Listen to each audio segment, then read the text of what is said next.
Ghost in the Night with Phil Sams.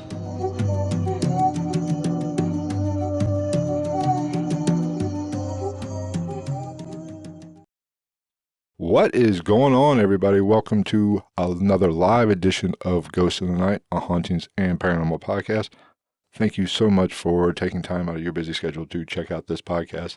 I greatly appreciate it, and I enjoy coming to you every Sunday at 8 o'clock, give or take.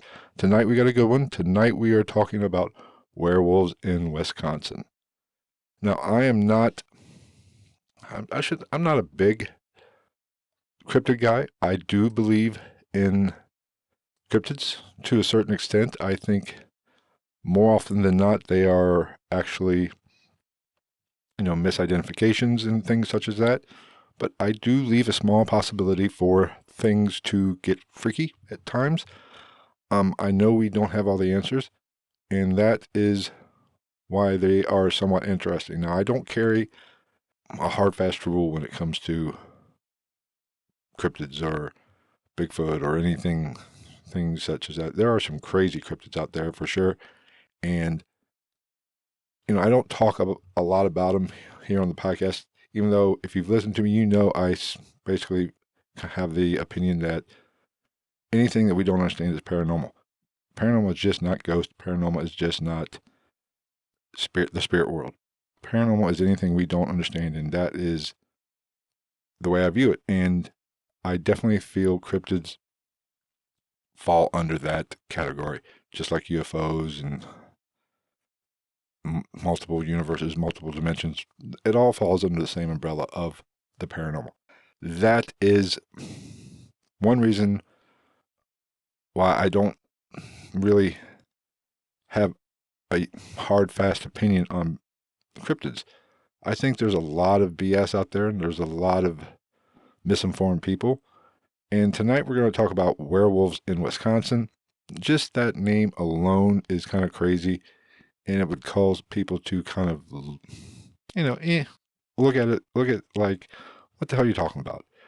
So not a lot of people give it credence when you talk about these things, when you use terms like werewolves and things such as that. But when it comes to Wisconsin and the werewolf thing, we're not really talking about werewolves, I don't believe. Maybe, I don't know.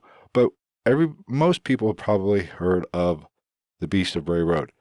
Now, what that basically is, and that is what I'm going to refer to in this episode. But what that is a canine type cryptid or canine type creature that made an appearance and kind of took the headlines back in the early 90s. I think right around 1991 is when the story really broke. And I heard about this several years ago, maybe 2 years ago. I didn't give it a lot of thought, just for the mere fact that cryptid canines can be they're tricky because they can be, I don't want to say debunked, but misidentifying is very common when it comes to cryptid canines. And it's just hard to talk about them because we don't know. People see some weird stuff, especially all these sightings are at night, and people see some weird things, and unfortunately, they misinterpret what they see, especially when it comes to things like the Beast of Bray Rd. If you've seen a coyote or a dog with mange, or even a black bear with mange, they can look kind of out of this world, and they are ripe for misinterpreting what you are seeing and misidentifying it. So that is one reason why I did not put a lot of stock. I did not think about it that much. And I thought about doing this podcast a while ago when I first heard about it in one of the first podcast episodes, but it just didn't make the cut. But recently, I don't want to say come across new information. I dove a little bit deeper into it and started listening to some other podcasts, started looking at some other documentaries, and I thought I'd talk about it because there's more to the story than just misidentifying. I think this is a little bit creepier than what I originally thought and originally gave it credit for.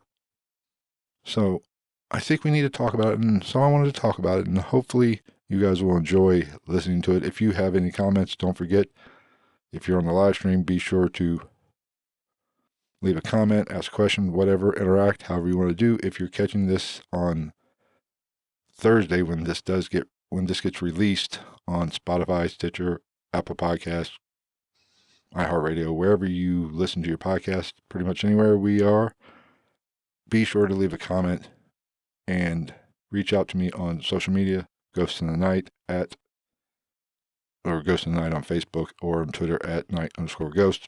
I'm also on Instagram at ghost_night_podcast.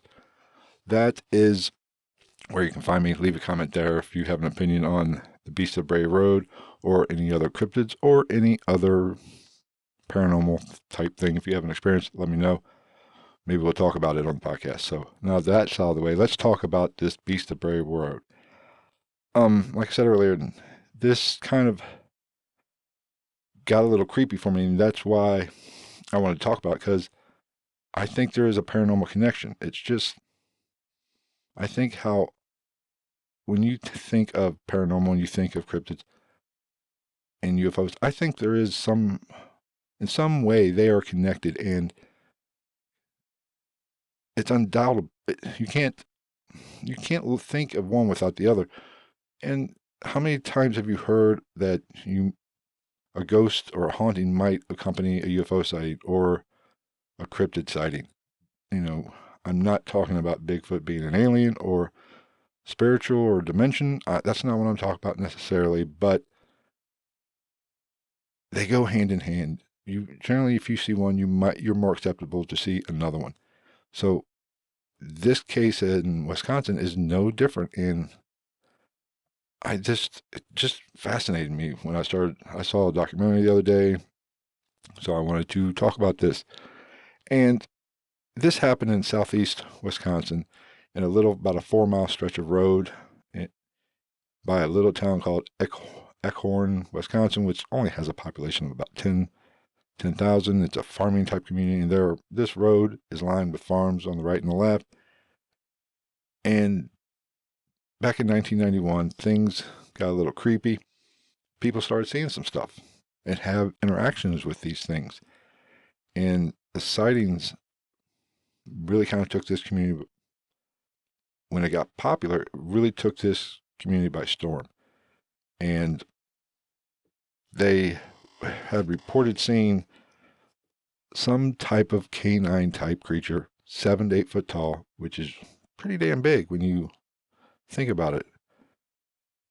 And I really was not, once I started doing some more research into this, I wouldn't say I wasn't aware, but I didn't think Wisconsin was as big of a hotbed or a hotspot for the paranormal as it really is. It seems like they are ripe with all types of paranormal activity: UFOs, naturally these cryptids, Bigfoots that has been sighted there, is frequently sighted there, and even hauntings. So I think the temperature is just right for something to go on there, and maybe there is something to this. Now, what really drew me in, let me get a drink here.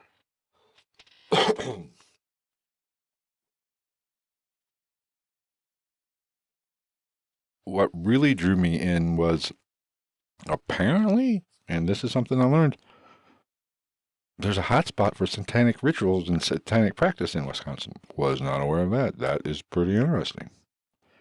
And that just kind of makes this whole Beast of Bray Rd thing, it kind of puts everything in a nice box that I didn't feel it had before. And that is one reason why I want to talk about it. But when you add the ghost sightings, you add the UFOs, you add the cryptids, and you talk about the satanic rituals. Oh, and I even forgot Slender Man. One of the most notorious Slender Man stabbings, essentially, happened in Wisconsin. The teenage girls that stabbed their friend to appease Slender Man made national headlines. Movies have been made about it. Documentaries have been made. That happened in Wisconsin. I mean, I'm sure we had a similar type situation here in Ohio, actually in Cincinnati, but that was probably the biggest and most well-known type thing. So there's some freaky and crazy stuff going on in Wisconsin, just not cheese curds. But when you throw all that in a barrel, that kind of gets my attention. And maybe in the terms of paranormal, there's something definitely going on here. And you add in the Native American history of Wisconsin. And we all know that Native American history can be the foundation for some hauntings and when it comes to ghost sightings and things such as that with burial grounds and everything. So it's really fascinating. This is what drew me to the story, where before I wasn't that interested. It's just a dog with mange or a coyote with mange or something like that. So when you throw in the satanic stuff, naturally the Native American history of Wisconsin, and these people's sightings, it gets interesting. So we're going to talk about it a little. And I definitely want your opinion. And hello, Mother. She's back on. Where was I at? So back in 1901, there was some people started seeing some stuff, and a news reporter by the name of Linda Godfrey got assigned to the case. She started doing some investigation and took some reports of some people experiencing this canine cryptid creature, monster, whatever you want to call it. But the Walworth County Week, which is a newspaper there, is who she worked for.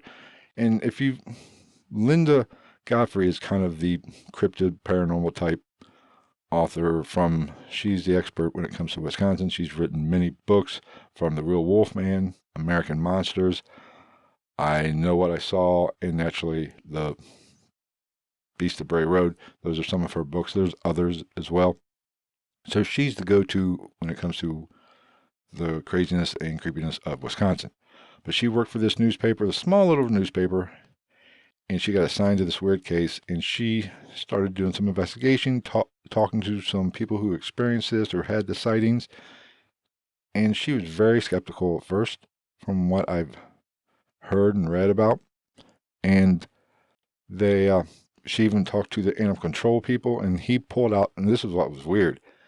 And really, when I was watching this one particular documentary, I did not write down the name. I should have wrote it down. But when she talked to him, he pulled out a manila folder, and in the little tab area where you write, what's in the folder, it said werewolf. Naturally, that's going to catch your attention.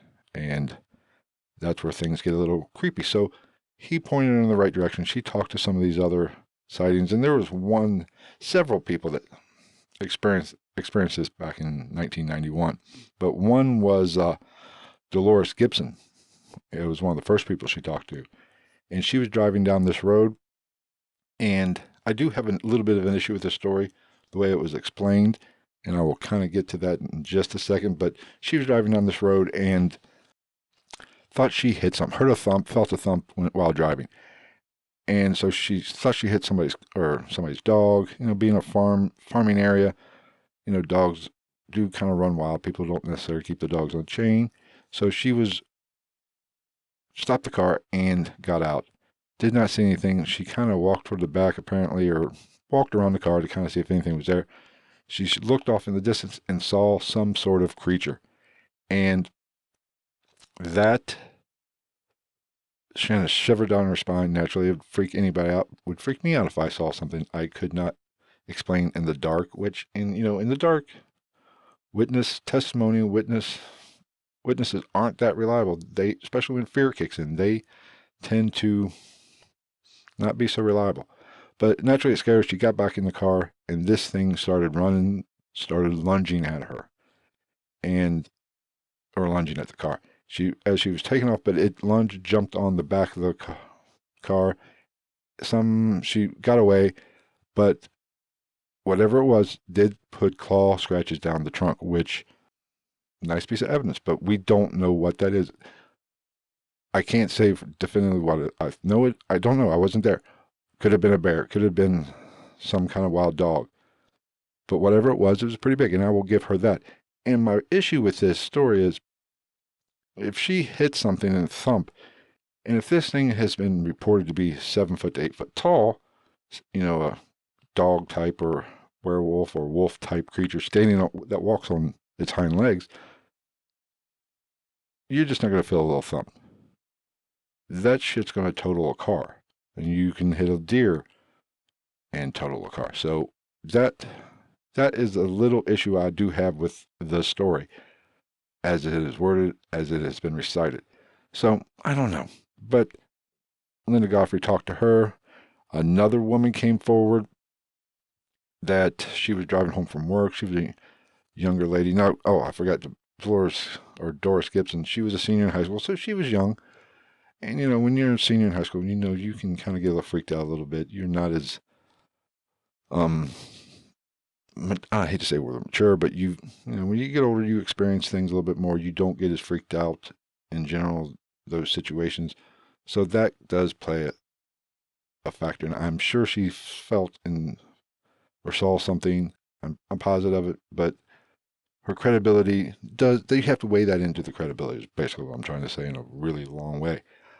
But let's get the other person she talked to was another woman coming home from work, and she was driving down the road, and on the side of the road, she saw some creature, saw some animal. Let's go with animal eating some roadkill off the side of the road. She didn't stop naturally. She kept going. She just thought it was weird how it was crouched down. It looked like some sort of wolf type animal. Basically looked like an oversized German Shepherd. But the way it was crouching, it was almost like it was humanoid, how it was crouching down and holding the roadkill with its paws or claws and eating this, whatever it was. So that freaked her out, and she went forward and talked to Linda Godfrey. Linda Godfrey actually had her go to talk to the animal control office and one of the officers there. And this is where, it gets a little freaky, and really what, kind of spurred me to talk about this tonight. She went to the animal control office, was telling him her story, and naturally they were kind of going over, known animals in the area. Could it be this, showing pictures, doing like a lineup. Could it be this? And as it went forward, the conversation went forward, they started, it turned to the supernatural, to the paranormal. As soon as they went to the supernatural aspect of this, how this could be some sort of cryptid, something strange happened. As soon as it went to that topic, or that conversation was steered in that direction, books started flying off the shelf that was behind them. So there is some link with the paranormal in this thing. That could be one hell of a coincidence, but I don't know. I mean, that is kind of weird. And I don't know what to do with that, but that does draw my interest because of the paranormal, and kind of coming to the consumption, or the idea that the assumption, I should say, wow, if I could talk, the assumption that this is more than just misidentifying a known creature. So, what does this mean? Do I think there's a werewolf rolling around Wisconsin back in the early 90s? I don't know. I mean, but you throw all this in, the satanic practices, the Native American history.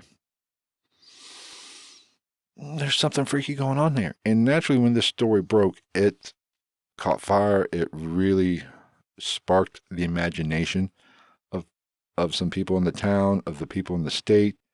Bigger news outlets picked it up. Naturally, once the word got out, more people started coming forward. And this thing, whatever it is, these sightings have been seen a lot earlier than what people originally thought. Now, this is where the Native American aspect of the story is going to tie in, especially. But people started coming forward, and one person came forward and said his dad saw the creature, had an encounter with the creature as far back as, I believe this one was back in 1936. And this encounter took place close to it was a Native American site. There was some sort of church on the around the premises, a Catholic school or a church or something with the church around there, because that area kind of had been kind of heavy with possible demonic type entities. I believe there was even I could be wrong on this, but I believe there's even an exorcism performed there. And they, in the sighting, he saw what appeared to be a canine creature on top of an Indian mound, or I shouldn't say Indian, I'm sorry, Native American mound. And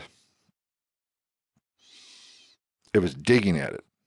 And when they kind of noticed one another, it said a word, and I'm going to butcher this word. I know I am. Let's see, I wrote it down. Gadara. Now, apparently, I'm taking Linda Godfrey's word for this one.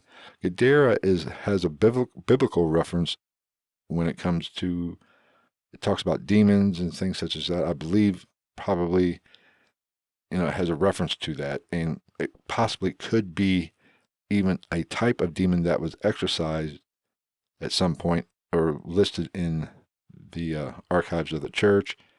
So that throws the spiritual and the demonic side into this whole thing. Now, a lot of hauntings happen around Native American land, landmarks, burial grounds.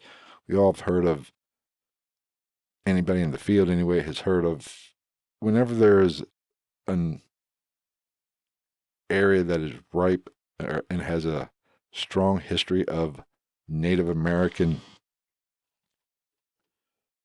people, the history is really strong in that area. There are still Native American people around. There's always seems to be activity. And, you have to think about these people, what they went through, driven from their land, having their land stole from them. That had to really have an effect on the environment, the pain, the suffering that these people went through. And that could be part of the reason why a lot of these historical Native American sites do tend to have a lot of paranormal activity. And there's one aspect of this, and this really throws in one aspect of this. Could this be a skinwalker? People don't like, Native Americans do not like to talk about skinwalkers, but could the Beast of Bray Rd be some sort of skinwalker?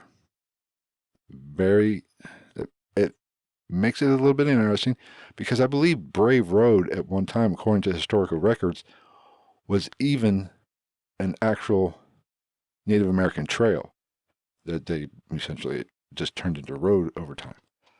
So that area has a strong history with the Native American people. And we all know that skinwalker is a very interesting part of Native American culture that they do not talk about, because just mentioning the name of the skinwalker could, bring one out. Maybe I could have just screwed up, but I doubt it. I've done another episode on skinwalkers before, so I don't think I've seen one, so I think I'm safe. But that just kind of makes this even more interesting of why they're seeing this canine type cryptid, because a lot of people that talk about skinwalkers say it is a shaman. I could be off a little bit, but a shaman that turns into some kind of wolf type animal. Very similar.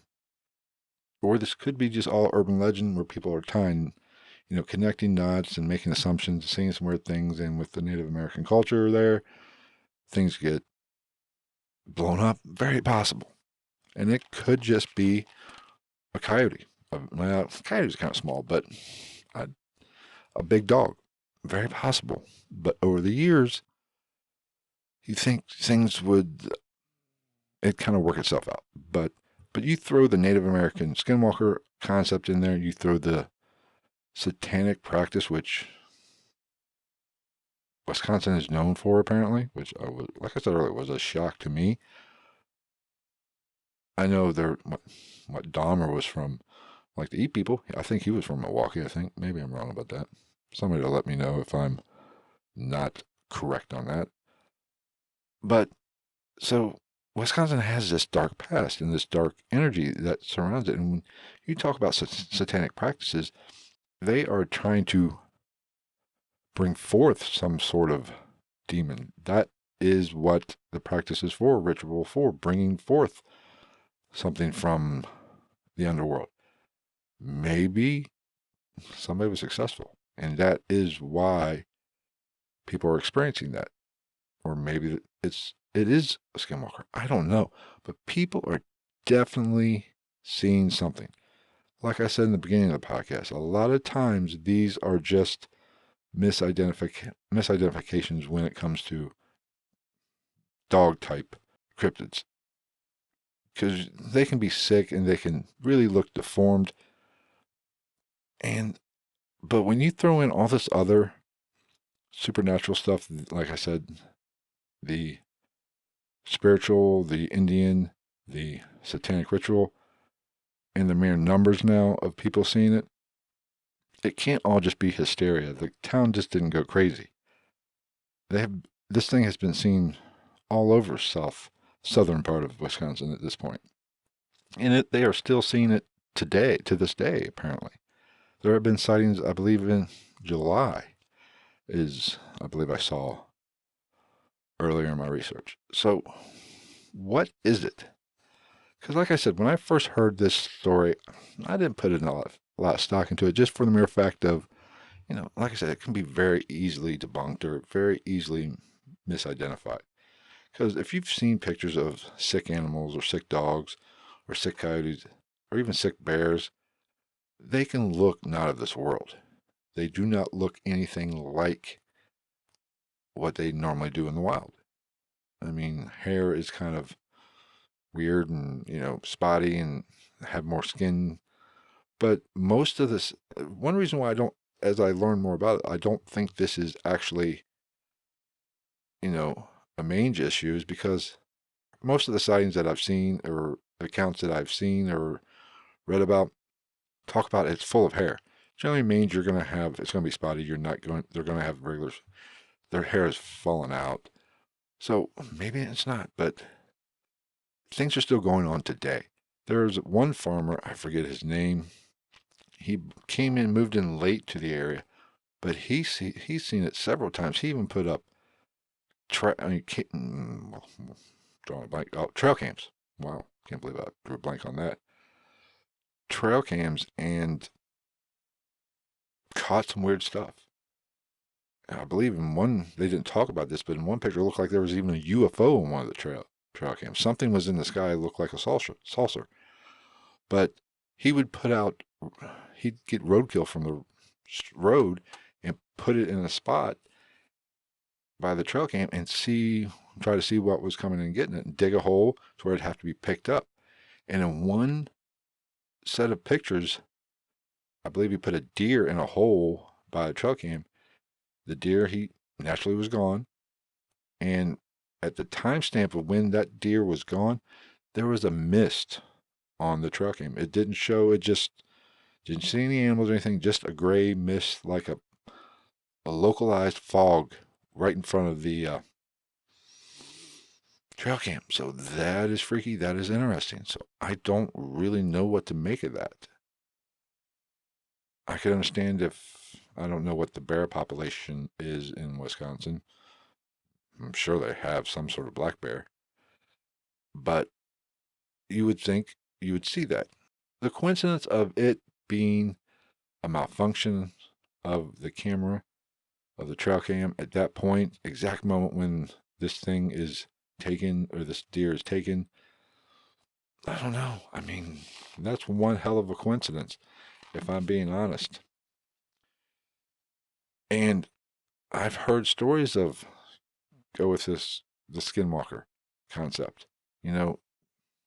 They appear in shapeshift. They're basically shapeshifters. Say that 3 times real fast.